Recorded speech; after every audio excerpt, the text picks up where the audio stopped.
बहुत सुलझी हुई बात है। यदि आगे बढ़ना है अध्यात्म में तो अंदर के विचारों को काटना सीखे। हम अंदर के विचारों में आसक्त हो रहे हैं, भयभीत हो जाते हैं, क्योंकि काम आया अब तो नष्ट कर देगा। कैसे नष्ट कर देगा? कैसे नष्ट कर? हमारे पास नाम है, हमारे पास गुरुदेव की कृपा है, हरि का आश्रय है। हम मन की इस बात को नहीं मानते हैं।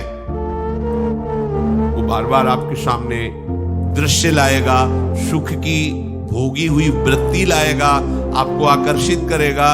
आपकी दृष्टि राधा नाम पे होनी चाहिए, आपकी दृष्टि गुरुदेव के वचनों में होनी चाहिए। ये हमारा दुश्मन हमारे नाश के लिए आया, कभी आपका पतन नहीं हो सकता। पर जहां स्फुरणा हुई तो आप दुश्मन भाव छोड़ करके मित्र बना लिया और उसी के भाव में विचरने लगे। अब वो आपको नष्ट कर देगा।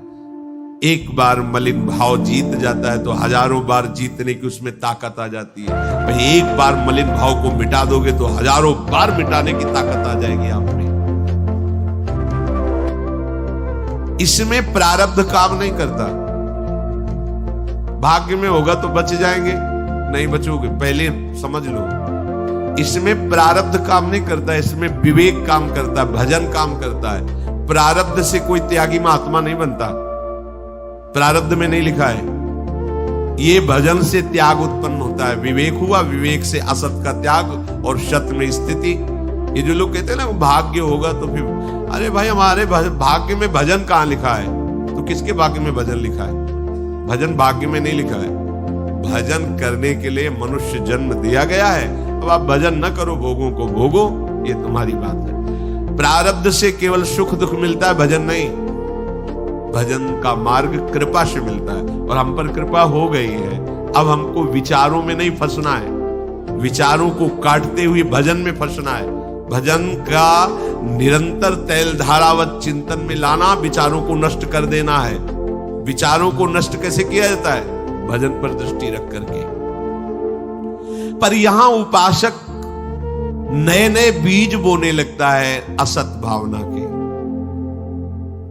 पकड़ है महापुरुषों, चले हैं हम जड़ से संसार के अस्तित्व का भाव मिटाकर भगवान के अस्तित्व में स्थित होने के लिए, पर नए नए हम बीज बोने लगते हैं। किसी की निंदा, किसी की स्तुति, किसी में गुण, किसी में दोष, कोई मित्र, कोई शत्रु। अब हम ये बनाने आए कि मिटाने आए? हृदय से देखो, बहुत लोगों का ऐसा स्वभाव होता है, बिना मित्र बनाए रह नहीं सकते, बिना वो बात किए नहीं रह सकते, बिना व्यवहार बनाए नहीं रहते। भाई यहां वृंदावन आए हैं हम, परमार्थ मार्ग के पथिक हैं, तो क्या करना है? केवल प्रियालाल से हम मित्रता करने आए, केवल प्रियालाल से ही हम बात करने आए, यहाँ केवल प्रियालाल से ही हम मिलने आए, यहाँ केवल प्रियालाल के होने आए हैं। देखो ना अंदर विचार करके, आप क्यों आए हो यहाँ? प्रियालाल के लिए आए। फिर ये क्यों कर रहे हो? ये नए नए बीज क्यों बो रहे हो हृदय में? राग द्वेष के, निंदा स्तुति, ये नया परिचय क्यों बना रहे हो? पुराना परिचय, बाप बाबा मर गए लेकिन संबंध अभी यही बना हुआ है। उनकी चर्चा, उनकी बात। उपासक नए बीज बोने नहीं आया, पुराने बीजों को भस्म करने के लिए उपासना में कदम रखा है। हम पुराने संबंधों को मिटाकर यहां नए नए संबंध बनाते हैं। परमार्थ में भी चल जाता है, काका गुरु, दादा गुरु, मौसी हो, क्या गुरु, तो परमार्थ में। अरे भैया सबको मिटाने के बोले धर्म की बहन, तो अधर्म की बहन कौन है? हमारी तो सब ही है ना। हाँ बिल्कुल, ये माया का प्रपंच है, कुछ नहीं, एकमात्र गुरु वाणी, निरंतर उसी पे चलना, बस किसी से संबंध नहीं। पूरा का पूरा अंतःकरण हमें प्रभु को देना है, किसी और को नहीं।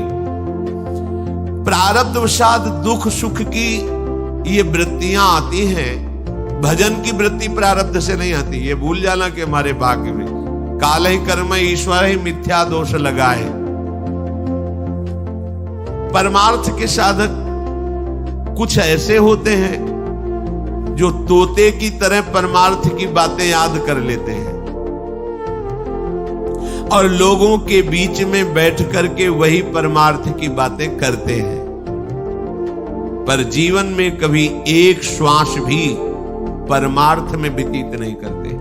ये बड़े महापुरुषों की बातें हैं। एक श्वास परमार्थ में, एक सेकंड भी समाहित चित्त होकर अपने आराध्य देव में नहीं डूबे और लंबी लंबी भाषण परमार्थ के सीख के और वो बोलते हैं।